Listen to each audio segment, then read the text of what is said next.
Assalamualaikum warahmatullahi wabarakatuh. Perkenalkan, nama saya Imratul Mahmuda. Saya dari Program Studi Agroteknologi Fakultas Pertanian Universitas Lambung Mangkurat dengan NIM 25105121200022. Tema yang akan saya bawakan tentang penyuluhan ini yaitu pemanfaatan pupuk organik bagi kesuburan tanah dan produktivitas tanaman. Selamat menyaksikan. Selamat malam kakak-kakak. Sebelumnya perkenalkan, nama saya Imratul Mahmuda. Saya dari Program Studi Agroteknologi Fakultas Pertanian Universitas Lambung Mangkurat. Terima kasih atas kesediaannya karena telah meluangkan waktu untuk mendengarkan penyuluhan dari saya. Di sini tujuan saya ingin berbagi sedikit pengetahuan tentang pentingnya penggunaan pupuk organik bagi kesuburan tanah dan produktivitas tanaman. Jadi, seperti yang kita ketahui, sekarang masih banyak petani yang menggunakan pupuk kimia untuk meningkatkan hasil panen. Namun, sebenarnya penggunaan pupuk kimia secara terus-menerus itu sebenarnya bisa membuat tanah kurang subur dan keras, membuat mikroorganisme tanah itu mati, dan biaya produksi semakin tinggi dari hasil panen yang cenderung menurun dari waktu ke waktu. Oleh karena itu, penggunaan pupuk organik di sini menjadi solusi yang tepat untuk memperbaiki kesuburan tanah tersebut, sekaligus menjaga keberlangsungan usaha tani kita. Apa sih pupuk organik? Jadi, pupuk organik adalah pupuk yang berasal dari tanaman, dari bahan alami seperti sisa tanaman, kotoran hewan, dan limbah organik rumah tangga. Contohnya kayak kompos, pupuk kandang, dan pupuk organik cair gitu. Terus manfaat pupuk organik untuk memperbaiki struktur tanah agar lebih gembur dan meningkatkan kandungan unsur hara alami dalam tanah, menambah jumlah mikroorganisme baik di tanah, meningkatkan kemampuan tanah menahan air dan mengurangi ketergantungan terhadap pupuk kimia. Dan manfaat pupuk organik bagi hasil panen adalah meningkatkan kualitas dan kuantitas tanaman secara alami. Pupuk organik memperbaiki struktur tanah, menambah unsur hara dan menjaga kelembapan tanah sehingga akar tanaman tumbuh lebih kuat dan sehat. Akibatnya tanaman lebih tahan lama terhadap penyakit dan stres lingkungan serta menghasilkan panen yang lebih banyak, berkualitas dan berkelanjutan tanpa merusak tanah tersebut. Mungkin dapat dipahami kakak-kakak. Ya, terima kasih sebelumnya, maaf mengganggu. Assalamualaikum warahmatullahi wabarakatuh. Assalamualaikum warahmatullahi wabarakatuh. Waalaikumsalam warahmatullahi wabarakatuh. Selamat malam kakak-kakak. Terima kasih atas kesediaannya karena telah meluangkan waktu mendengarkan penyuluhan yang akan saya sampaikan dengan tema pemanfaatan pupuk organik bagi kesuburan tanah dan produktivitas tanaman.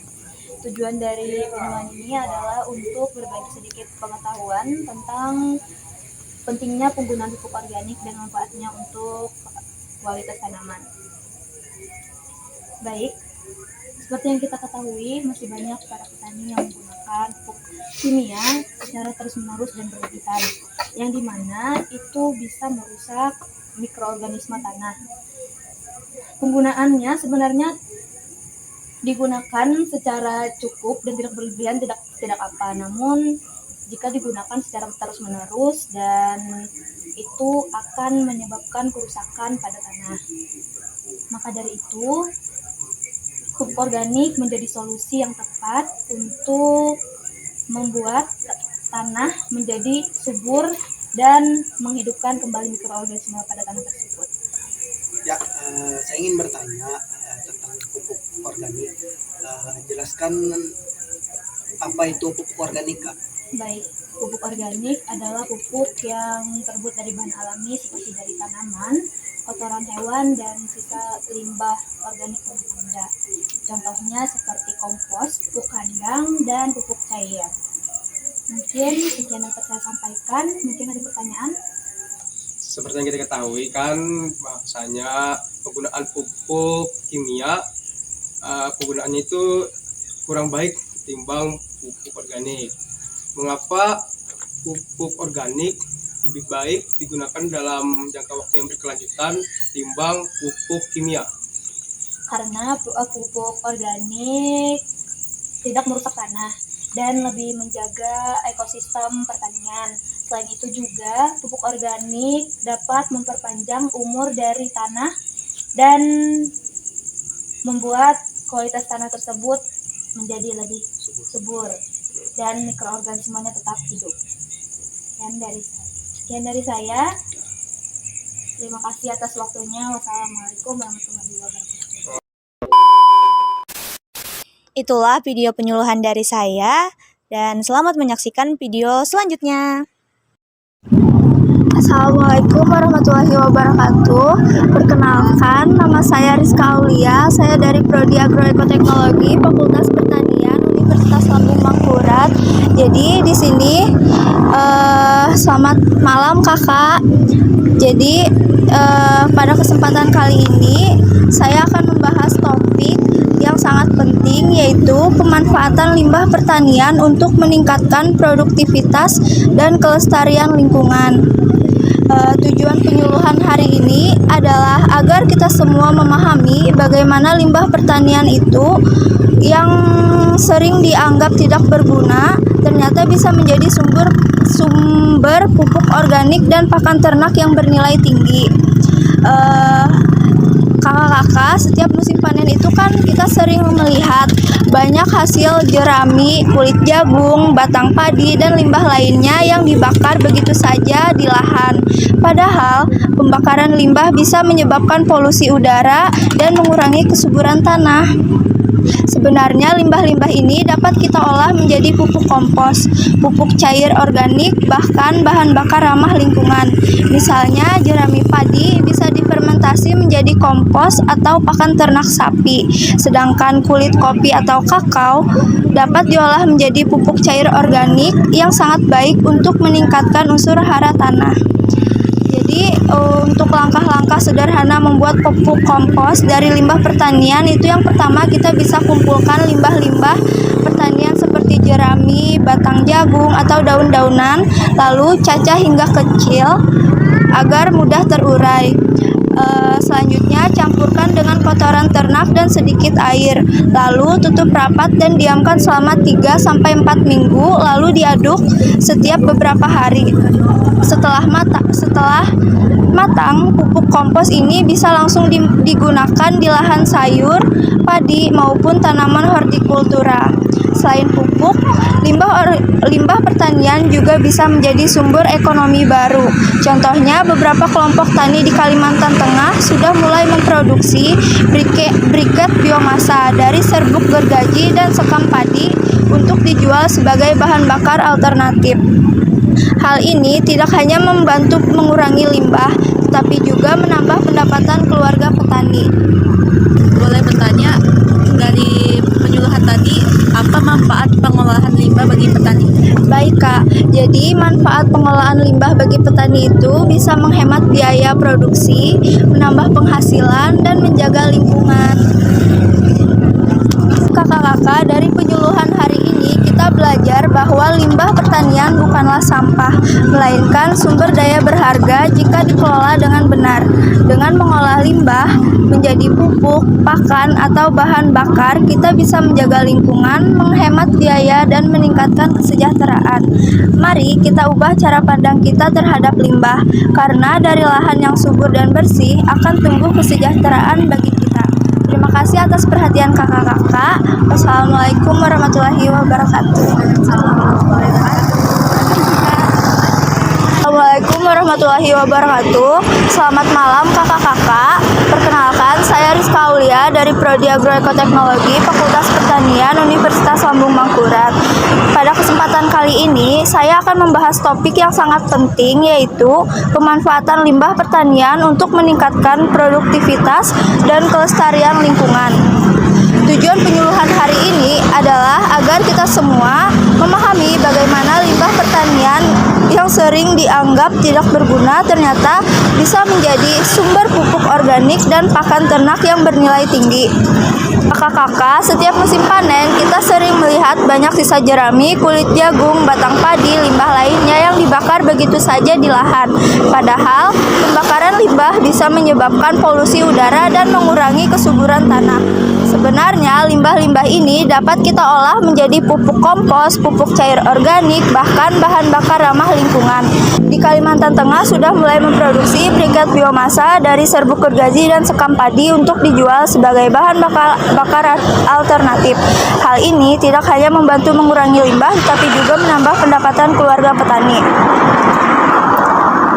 Baik kakak-kakak, dari penyuluhan hari ini kita belajar bahwa limbah pertanian bukanlah sampah, melainkan sumber daya berharga jika dikelola dengan benar. Dengan mengolah limbah menjadi pupuk, pakan, dan bahan bakar, kita bisa menjaga lingkungan, menghemat biaya, dan meningkatkan kesejahteraan. Mari kita ubah cara pandang kita terhadap limbah, karena dari lahan yang subur dan bersih akan tumbuh kesejahteraan bagi kita semua. Terima kasih atas perhatian kakak-kakak. Wassalamualaikum warahmatullahi wabarakatuh. Baik, itulah video penyuluhan yang dapat saya sampaikan. Terima kasih, sampai jumpa di video berikutnya.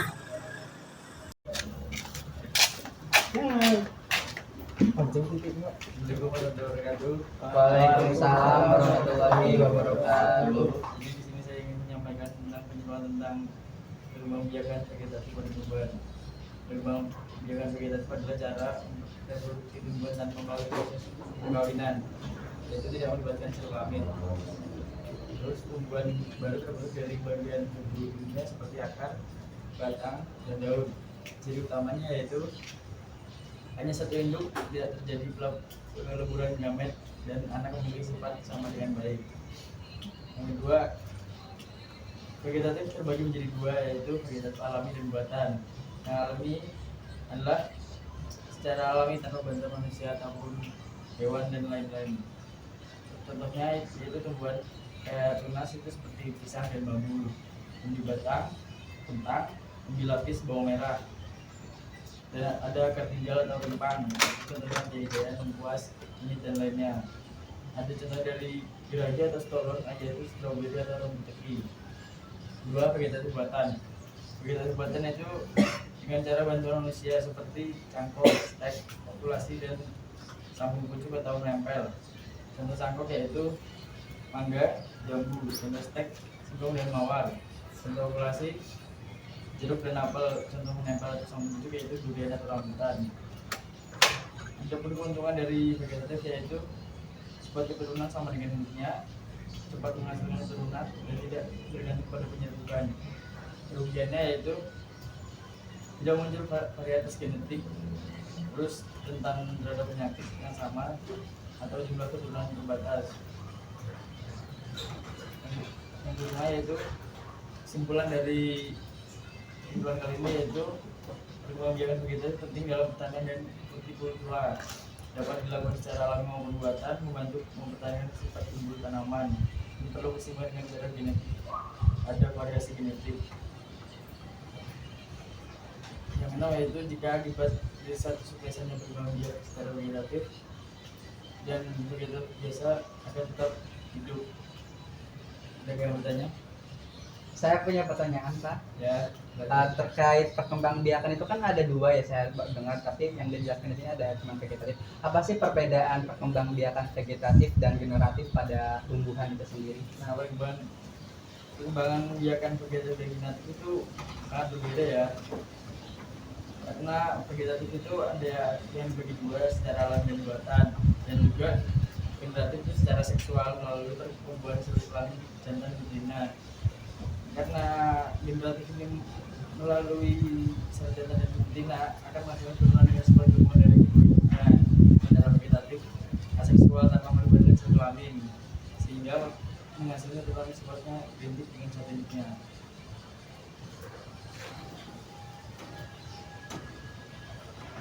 Sekian dari saya. Assalamualaikum warahmatullahi wabarakatuh. Waalaikumsalam warahmatullahi wabarakatuh. Gak mungkin ada juga loh. Tanya lagi. Assalamualaikum warahmatullahi wabarakatuh. Waalaikumsalam warahmatullahi wabarakatuh. Di sini saya mau melakukan penyuluhan dengan tema perkembangbiakan vegetatif. Perkembangbiakan vegetatif adalah cara reproduksi tumbuhan tanpa melalui proses perkawinan atau tidak memiliki sel kelamin. Ya. Terus tumbuhan baru terbentuk dari bagian tumbuhan yang seperti akar, batang, atau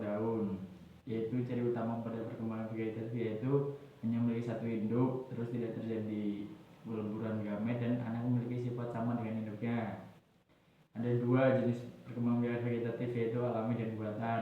Contohnya yaitu tunas, umbi batang, umbi lapis, akar tinggal atau rimpang gergaji.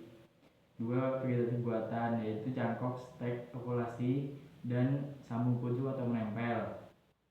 Adapun kerugian dan keuntungan di sini secara vegetatif alami yaitu keuntungannya pertama, sifat tata keturunannya sama dengan induknya. 2. Cepat menghasilkan keturunan. 3. Tidak bergantung pada penyerbukan. Kerugiannya yaitu tidak muncul variasi genetik, rentan terhadap penyakit yang sama, dan juga jumlah keturunan yang terbatas. Jadi kesimpulan pada penjelasan kali ini yaitu perkembangbiakan vegetatif penting dalam pertanian dan hortikultura. Kedua, dapat dilakukan secara alami maupun buatan. 3. Membantu mempertahankan sifat unggul tanaman. 4. Perlu keseimbangan dengan cara genetik agar ada variasi genetik. Ada yang ingin ditanyakan? Apa contoh perkembangbiakan vegetatif alami? Contohnya kalau tadi tunas itu ada tanaman pisang dan bambu. Terus ada umbi batang yaitu kentang, ada umbi lapis bawang merah, akar tinggal atau rimpang itu ada jahe, lengkuas, kunyit dan lainnya. Gergaji atau stolon itu ada stroberi dan rumput tegi. Sekian penjelasan dari saya. Wassalamualaikum warahmatullahi wabarakatuh. Waalaikumsalam warahmatullahi wabarakatuh. Semua halo Budibet. Halo semuanya, perkenalkan nama saya Ahmad Jani dari Fakultas Pertanian Universitas Lambung Mangkurat dari program studi agroekoteknologi. Hari ini saya ingin menjelaskan apa itu jurusan dari agroekoteknologi. Jurusan agroekoteknologi adalah program studi yang mengidentifikasikan dari 3 pilar utama di ilmu pertanian, yaitu agronomi, ilmu tanah, dan ilmu hama dan penyakit tanaman. Nama ini terdiri sendiri itu dari gabungan dari 3 kunci elemen, yaitu ada agro, yaitu pertanian, eko, yaitu ekologi atau lingkungan dan ekonomi, dan ada teknologi, yaitu penerapan sains dan teknik modern. Tujuan utama jurusan ini adalah menghasilkan ahli pertanian yang mampu membangkitkan sistem produksi pertanian yang produktif, tinggi, efisien, berkelanjutan, dan ramah lingkungan dengan memanfaatkan inovasi teknologi.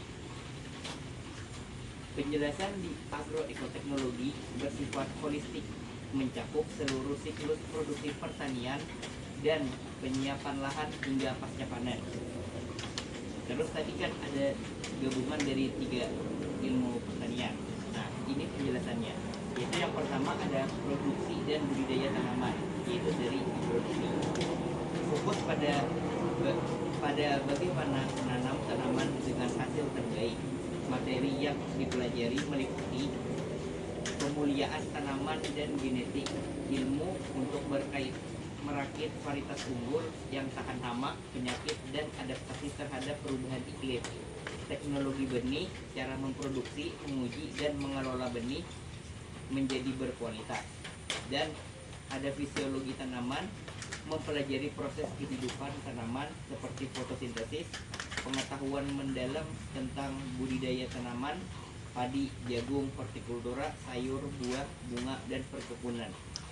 Terus ada ilmu tanah dan sumber daya alam, mempelajari medium utama tempat tanaman tumbuh, yaitu tanah dan sumber daya pendukung lainnya, kesuburan dan kesehatan tanah, menganalisis sifat fisik, kimia, dan biologi tanah serta cara menjaga kesehatannya, pengelolaan tanah dan air, teknik konservasi tanah dan air termasuk sistem irigasi dan drainase yang efisien. Terus ada nutrisi tanaman, peran unsur hara dan teknologi pemupukan yang seimbang termasuk pengembangan pupuk organik dan hayati.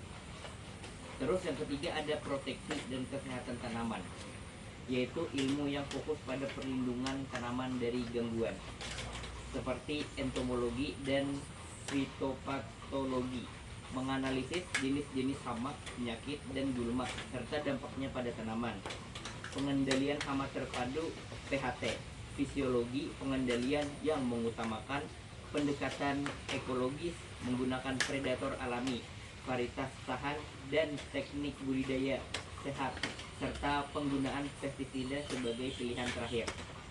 Terus ada teknologi dan eco-agribisnis.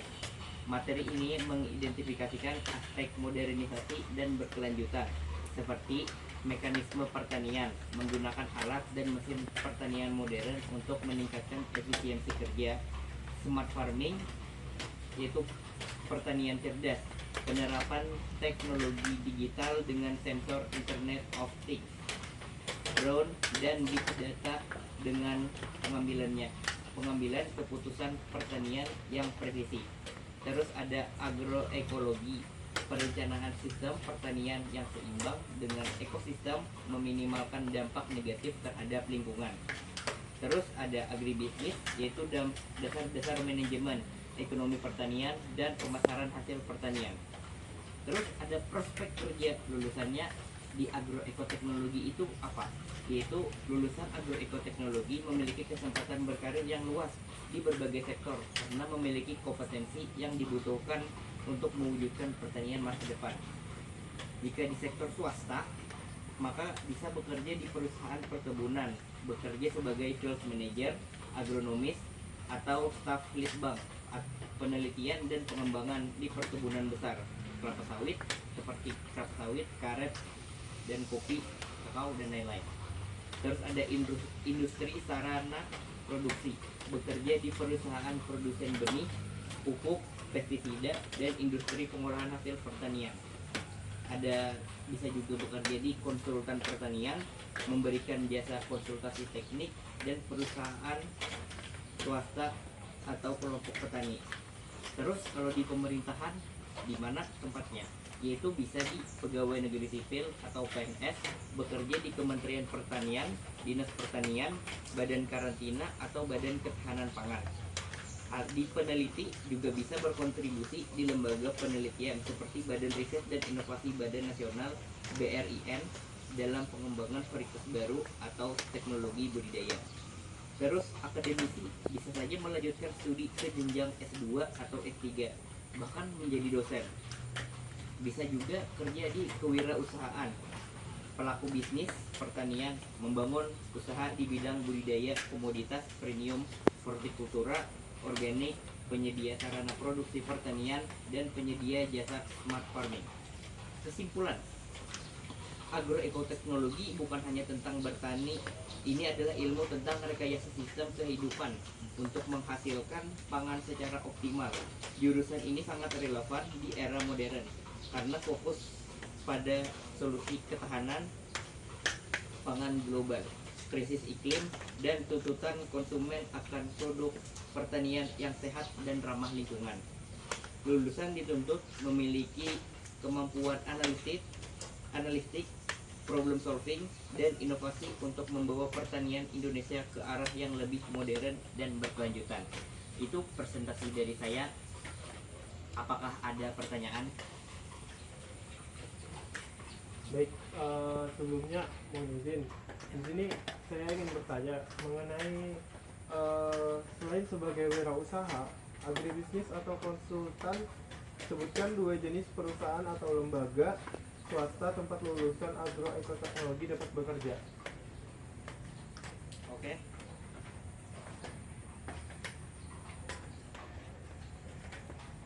Baik, saya akan menjawab. Perusahaan agribisnis itu misalnya seperti quality control, perusahaan teknologi pertanian, startup, atau lembaga penelitian.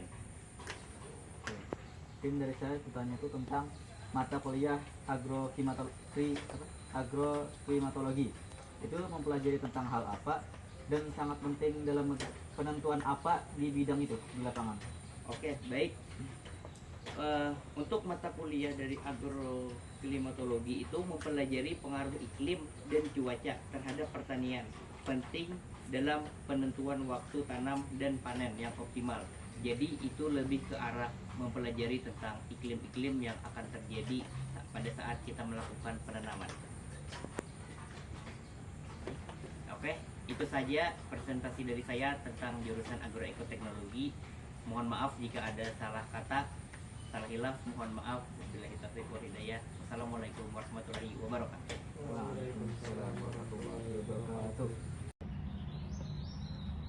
Assalamualaikum warahmatullahi wabarakatuh. Perkenalkan, nama saya Ahmad Ridani dari program studi Agroekoteknologi Fakultas Pertanian Universitas Lambung Mangkurat. Hari ini saya ingin menjelaskan jurusan saya, yaitu Agroekoteknologi. Jurusan Agroekoteknologi adalah program studi yang mengidentifikasikan 3 pilar utama ilmu pertanian, yaitu ada agronomi, budidaya tanaman, ilmu tanah, dan ilmu hama dan penyakit tanaman atau proteksi tanaman. Nama ini sendiri merupakan gabungan dari 3 elemen kunci, yaitu agro, pertanian, eko, yaitu ekologi, lingkungan, dan ekonomi. Terus ada teknologi, yaitu penerapan sains dan teknik modern. Tujuan utama jurusan ini adalah menghasilkan ahli pertanian yang mampu mengembangkan sistem produksi pertanian yang produktif, tinggi efisien, berkelanjutan, dan ramah lingkungan dengan memajukan inovasi teknologi. Terus ada materi pembelajaran inti. Pembelajaran inti dari agroekoteknologi itu bersifat holistik, mencakup seluruh siklus produksi pertanian dari penyiapan lahan hingga pasca panen. Ada produksi budidaya tanaman, yaitu agronomi tadi, fokus pada bagian penanaman dengan hasil terbaik. Materi yang dipelajari meliputi pemuliaan tanaman dan genetik untuk merakit varietas unggul yang tahan hama, penyakit, dan adaptasi terhadap perubahan iklim. Terus ada teknologi benih, cara memproduksi, menguji, dan mengelola benih berkualitas. Ada fisiologi tanaman, mempelajari proses kehidupan tanaman seperti fotosintesis dan pertumbuhan untuk mengetahui kebutuhan optimal tanaman. Terus ada juga teknik budidaya spesifik, pengetahuan mendalam tentang budidaya tanaman pangan seperti padi, jagung, hortikultura, sayur, buah, bunga, dan perkebunan sawit, kopi, kakao. Terus ilmu tanah dan sumber daya alam, mempelajari media utama tempat tanaman tumbuh, yaitu tanah dan sumber daya. Ada suburan dan kesehatan tanah, menganalisis sifat fisik, kimia, dan biologi tanah serta secara menjaga kesehatannya. Terus ada pengelolaan tanah dan air, teknik konservasi tanah dan air termasuk sistem irigasi dan drainase yang efisien. Terus ada nutrisi tanaman, peran unsur hara, dan teknologi pemupukan yang seimbang termasuk pengembangan pupuk organik dan hayati. Terus tadi ada proteksi dan kesehatan tanaman, ilmu yang fokus pada perlindungan tanaman dari gangguan entomologi, menganalisis jenis-jenis hama, penyakit, dan gulma serta dampaknya pada tanaman. Terus ada pengendalian hama terpadu PHT, filosofi pengendalian yang menggunakan pendekatan ekologis, menggunakan predator alami, varietas tahan, dan teknik budidaya sehat, serta penggunaan pestisida sebagai pilihan terakhir. Terus ada teknologi dan eko agribisnis.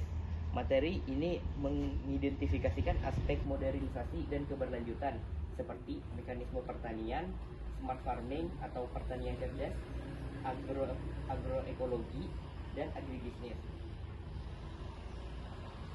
Kesimpulannya adalah agroekoteknologi bukan hanya tentang bertani. Ini adalah ilmu tentang rekayasa sistem kehidupan untuk menghasilkan pangan secara optimal. Jurusan ini sangat relevan di era modern karena fokus pada solusi ketahanan pangan global, krisis iklim, dan tuntutan konsumen akan produk pertanian yang sehat dan ramah lingkungan. Lulusan dituntut untuk memiliki kemampuan analisis, problem solving, dan inovasi untuk membawa pertanian Indonesia ke arah yang lebih modern dan berkelanjutan. Sekian dari penjelasan saya. Terima kasih. Terima kasih, Kak. Baik, perkenalkan nama saya Binaya Pratama Putra. Saya dari Fakultas Pertanian Prodi Agroekoteknologi. Jadi kita akan melihat penyuluhan video saya. Itu saja.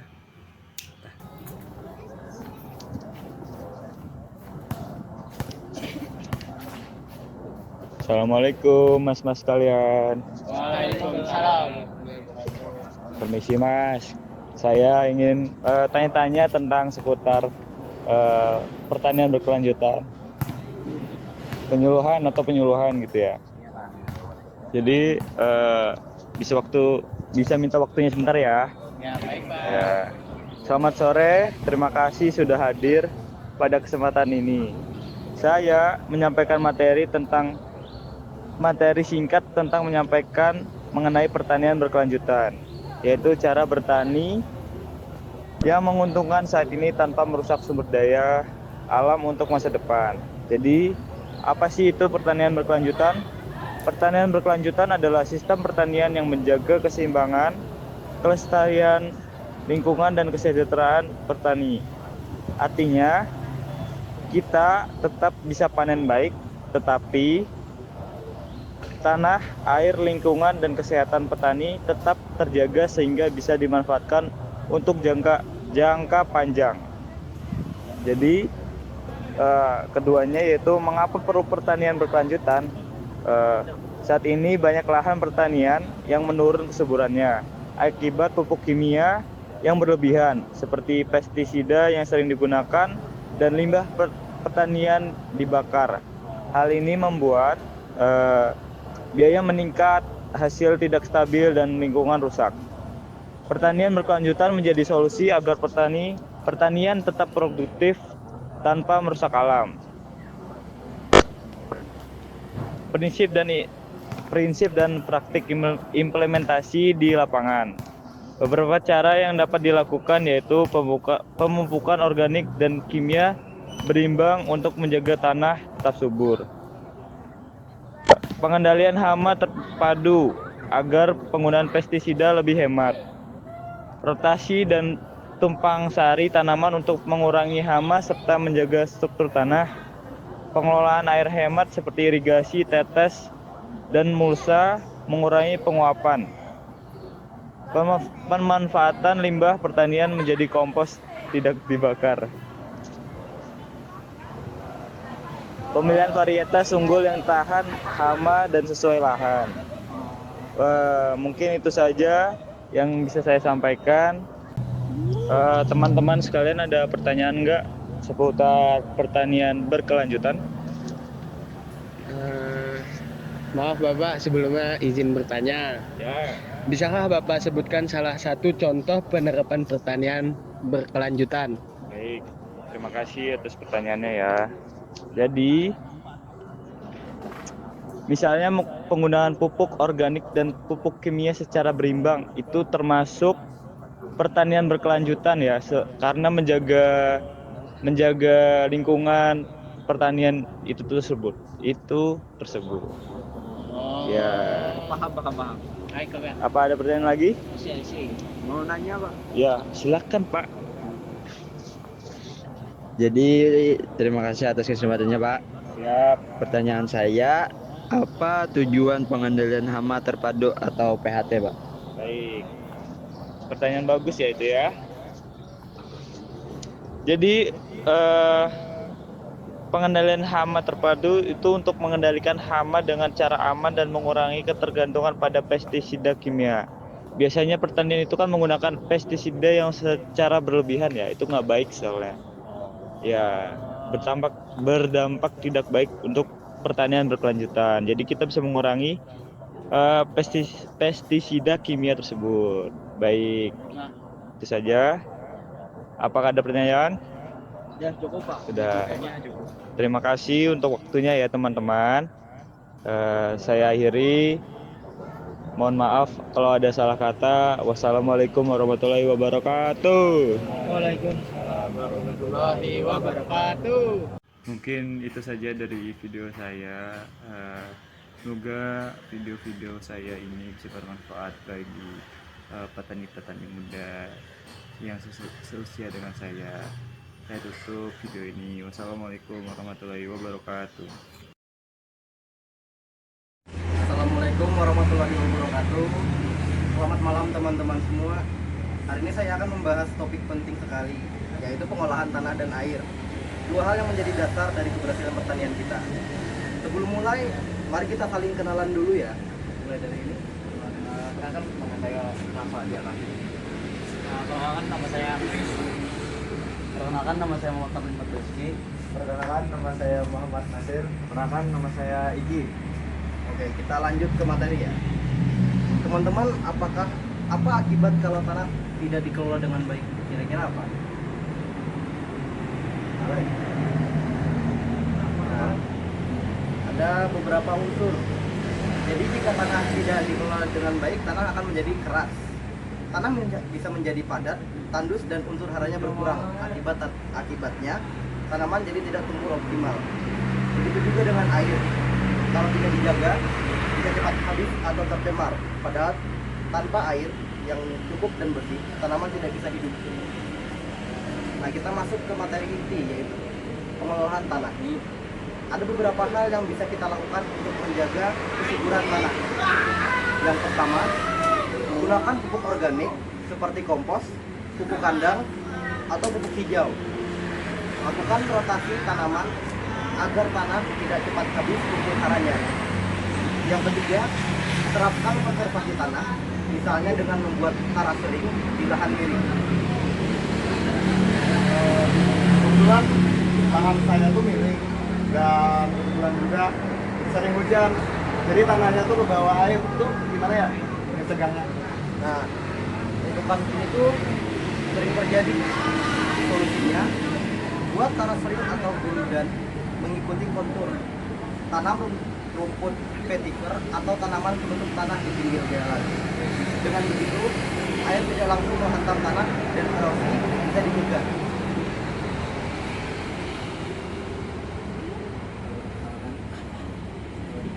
Saya ada sampah kompos dari dapur bagaimana ya? Nah, kalau itu kompos dari sampah dapur sangat baik karena menambah bahan organik tanah dan menghemat biaya pupuk. Nah, kita lanjut ke materi kedua, yaitu pengelolaan air.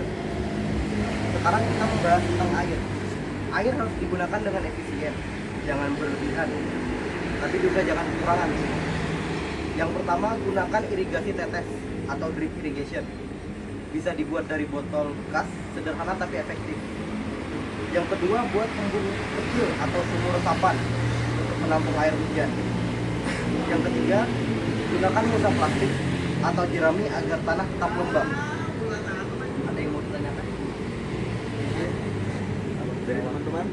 Ya mungkin dari saya begini bang, kalau di sawah kadang airnya melimpah, tetapi di musim kemarau airnya kering. Bagaimana itu bang solusinya bang? Nah, itu artinya pengolahan air belum seimbang. Solusinya, bisa buat saluran penampungan air hujan saat musim hujan. Nanti air itu bisa dimanfaatkan saat kemarau.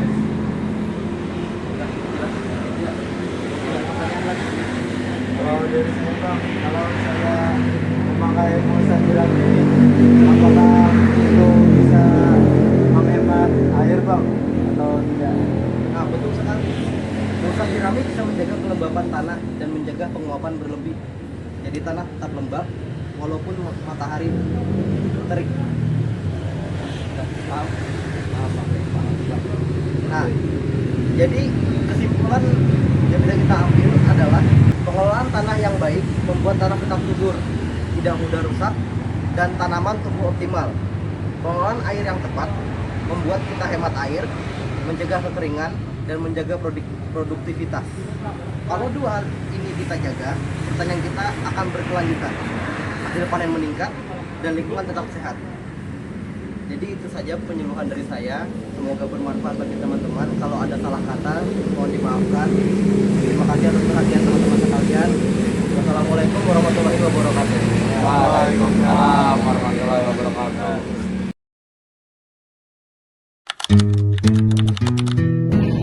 Selamat malam kakak-kakak, terima kasih telah meluangkan waktunya untuk mendengarkan penyuluhan saya dengan tema pembuatan pupuk cair dari limbah dapur. Pertama-tama perkenalkan, saya Naila Aziza dari Fakultas Pertanian jurusan Agroekoteknologi Universitas Lambung Mangkurat. Penyuluhan ini bertujuan untuk mengajak kita semua memanfaatkan limbah rumah tangga agar lebih bermanfaat, sekaligus menjaga kebersihan dan kelestarian lingkungan sekitar.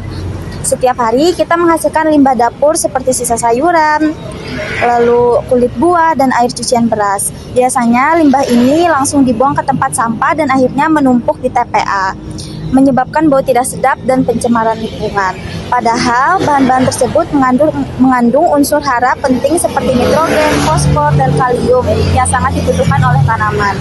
Melalui penerapan konsep agroekoteknologi, limbah dapur ini dapat diolah menjadi pupuk cair organik yang berguna untuk menyuburkan tanaman dan menggantikan sebagai penggunaan pupuk kimia. Dengan cara ini, kita tidak hanya mengurangi sampah rumah tangga, tetapi juga mendukung pertanian ramah lingkungan dan berkelanjutan di lingkungan sekitar.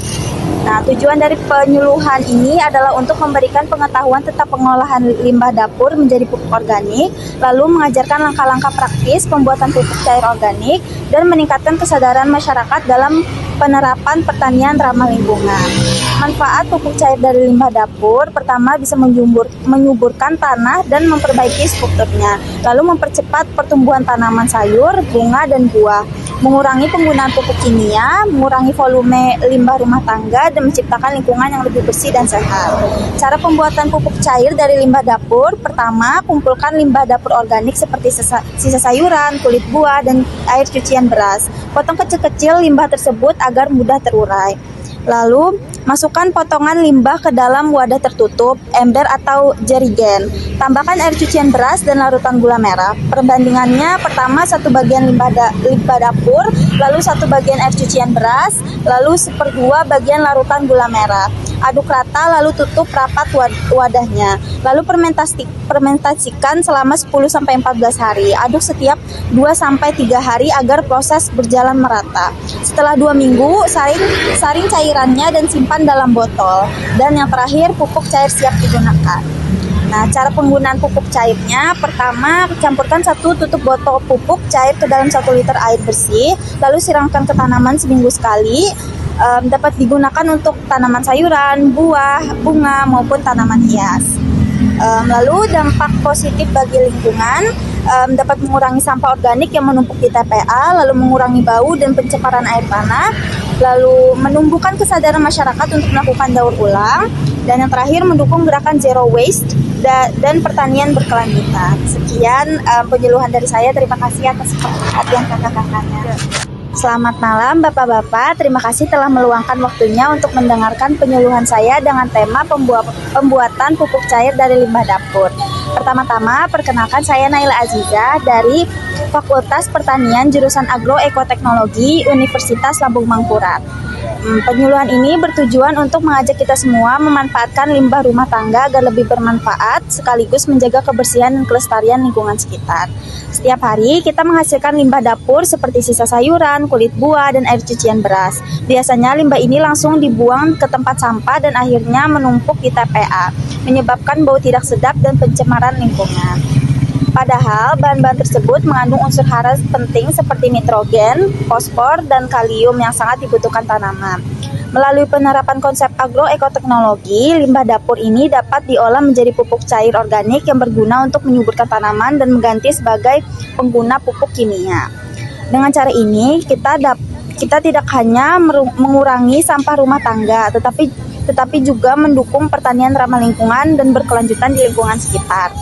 Nah, tujuan dari penyuluhan ini adalah pertama, memberikan pengetahuan tentang pengolahan limbah dapur menjadi pupuk organik, lalu mengajarkan langkah-langkah praktis pembuatan pupuk cair organik dan meningkatkan kesadaran masyarakat dalam menerapkan pertanian ramah lingkungan.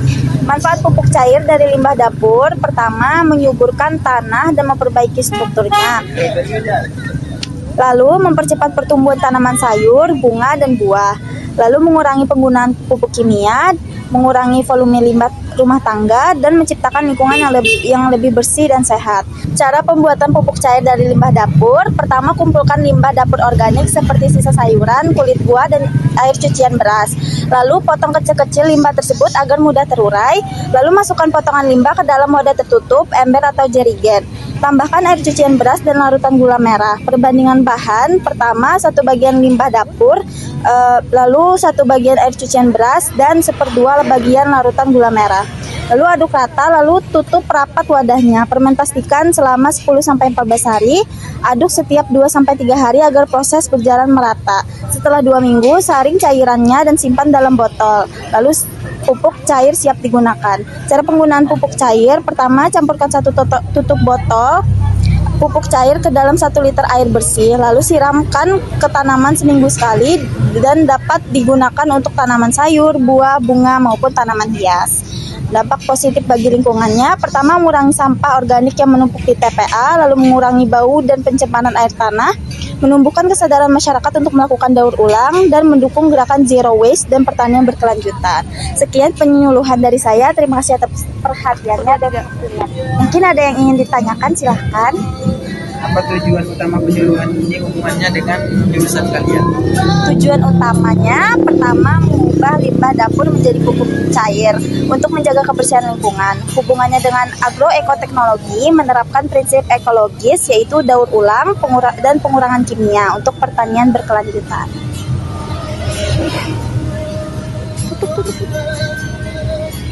Sekian yang dapat saya sampaikan. Terima kasih.